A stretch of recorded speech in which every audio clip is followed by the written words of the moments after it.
Hi and welcome back to Toby's Real Skills with Toby. That's me, by the way. Today I want to talk about DC to DC charger. In particular, I'm talking about the Victron DC to DC charger. I looked at that one, but before I decided for the Victron, I looked at a Orion-Tr because it had a little higher output. So when we talk about high output already, the Victron DC to DC charger isolated had 30 amps and a Orion-Tr had 40 amps, at least the ones I looked into. So I thought I'll go with the Orion-Tr, ordered it, installed it, realized it didn't work, the one I received. So I looked again and decided to buy the Victron. So I started off different than what I ended up with. So this video will talk about specifically the installation of the Victron DC to DC charger 30 amp, 12 volt batteries isolated in my specific setup. So it means for Jeep Wrangler JL 2020, but it can also apply to other cars and models. Let's start with it. Today we're talking about the Victron DC to DC charger, isolated Orion-Tr smart isolated DC to DC charger. I'll show you what I did with that because it's an empty cardboard box. And don't forget to subscribe if you want to see more stuff like this, what I'm doing with the Jeep or what I do with the Victron components or any other battery related stuff or even other things which might have to do with smart stuff. So basically stuff what I'm interested in. The DC to DC charger from Victron. DC to DC, 12 volt to 12 volt, 30 amp. That's what we're talking today about. That's what the video is about, and you will see my setup, what I did, and especially the setup I did in my Jeep JL Wrangler. This is a fairly simple setup. As you can see, here is plywood or whatever leftover piece you have. I'm using a 11 by 14 and it's a 3/4 inch. You should have also suitable screws so you're not going through the wood. Let me explain to you the setup, what I'm having here. This is the wire which is coming from the battery from the car, which is 6 gauge. This wire and this connects to the battery. I will show you why it has a quick connector, one of those Anderson connectors. This one is from the battery coming in here. We do have on the positive side a fuse. I'm using a 70 amp fuse. It should be enough to have a 50 amp. There's a fuse going all the way over here, and you can see it's going into the input from the device. Then the other negative wire is going into a on-off switch. Wanted to have it just to completely shut it off. Then we have also the negative wire going into the input to the Victron DC-DC charger as well.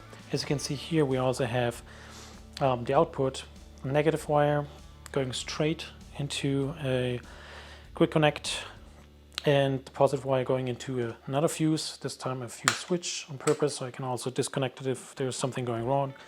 It's also 50 amp, and then as mentioned, also going into a quick connector. And the advantage of this unit is it has Bluetooth. This connector, that's what per default needs to be connected to enable Bluetooth. As much as I understood, that's what I'm using it for, and I can see it and it's showing up on the app, which I will show you later as well. But this board makes it very versatile, so I can just put it into the car, which is amazing. Let me show you this. Well, bummer you cannot see me, but let me try to give this to you. So you can see it's the rear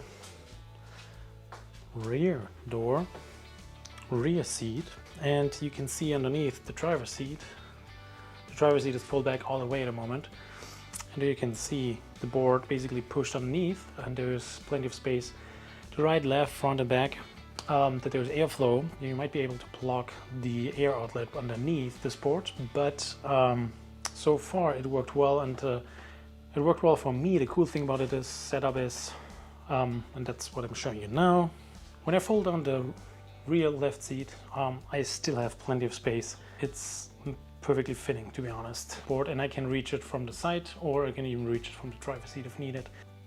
But what I haven't shown you is how it connects. So welcome to the engine and compartment of the Jeep. I'm using the 6 gauge wire, as I mentioned already. It starts over here. This is the battery. Whatever vehicle you have, it would be pretty much the same. You connect the 6 gauge wires negative, and we do have the positive wire connected here. And you can see the wire is going from here, back there, and the engine block. The wire is coming back here, and then it's going back there. We see down there, we see the firewall. and that's where the wire can go through, and it will pop out right at the driver's seat foot area.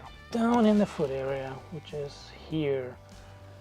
This right is the brake pedal, so you can see it's coming in. I led it through those plastic trim panels all the way to the back, and what you can also see, the little wooden board underneath, it's coming through this channel still here underneath, not this one, it's not the right one, it's coming through here, and then I left also a little more slack underneath here. So that's where the wire is at the moment stored, that's where it's no one bothering, and it also has a quick connector. Now I can show you how the setup can work when connecting it. The wire from board, which is curled up there, we have the quick connector, which is connected now back here to the car battery basically. And that's the first connection I have to make, and the second connection is basically connecting it to my battery. In my case, I'm going through the shunt, since I wanted to see how much I'm pulling. Okie dokie, my friends. So here you can see the setup. Up there, in the green box, more flexible version, carrier version of MPPT charger, a 300 watt or 500 watt inverter, I think 300 actually, and the battery back on the other seat. But you can fit the battery on behind the rear driver's seat.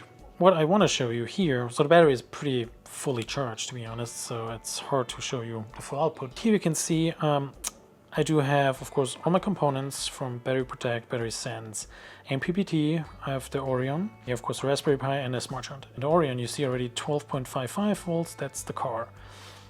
So that's the car battery actually. When I click on it, what's pretty cool about this, it is showing me here the battery of the car. Voltage is at around roughly 12.6 volts. Input and output, you see nothing because there's no output. I don't have to go through all the settings, but the function, I changed the charger. Battery setting, I have lithium iron phosphate battery here, pre-setting already used. Then charge enabled, yes. Absorption voltage and float voltage depends on your battery a little bit, but that's the pre-setting I think I'm using here. Then the bulk, rebulk voltage, etc. Adaptive absorption time, that's something which I have not figured out yet or have not looked into. That's one thing. And then the next thing is engine shutdown detection. The alternator type, I do have a smart alternator in my Jeep. And there you can see alternator settings, which means the DC to DC charger from Victron detects it automatically. Hey, is there enough voltage coming from the alternator? Which means is there too much possible, so it can come over and can go through the DC and DC charger to charge the extra battery in the rear of the car. So I would say let's just start the car and let's make some noise as well as see what's coming in. So I'm going back in the setting. And please look at the Smart Shunt and the MPPT a little bit. So let me start it. Now it might be more noisy, maybe, or maybe not. So let me start. And you can see already the Orion did change. And here you can see Orion changed into bulk charging. Clicking on this one. And there you can see the output is at 13.8, pretty cool. And when you look at the Smart Shunt, you can see, I mean, it's pretty highly charged, but it is in bulk. It can go up to maximum 30 amps. And you see the Smart Shunt is getting the input, basically. That means it is charging, it's going into the battery right now. And here you see the power, you can see the amperage, the current which is coming in, which is just great because it's a Victron setup. I'm shutting down the engine. I think you get the case, you get the idea. Piece of cake, my friends, that's all. There's not more to it. This was helpful for you in case you want to also build something like that, and this versatile option, for me at least, very helpful, and I can use it for this car, for another car, or just put it outside of the car, whatever you need it for. And the 30 amp is nice that it can charge a lot, so 30 amp in an hour is pretty nice. And it gives you options to really recharge your battery when driving somewhere. That's basically what all those RVs, oh, the light turned off, sorry about that. That's basically all the RVs, Sprinter vans and stuff like that, they have it and they use it, and it's really powerful. Some of them have a dual setup, I think, even, so it's even pushing 60 amps in, depending on the alternator.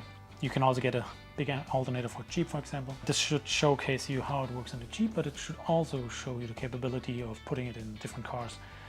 So we can put it in another car, whatever brand it is, it's similar. The cable routing, the wire routing from the front, from the battery into the interior of the car might be different, depending on the car, depending on the firewall, if there's a firewall at all and stuff like that. So anyways, I hope it helped you. If you have any questions about it, please let me know. Thanks for watching. Tschüss!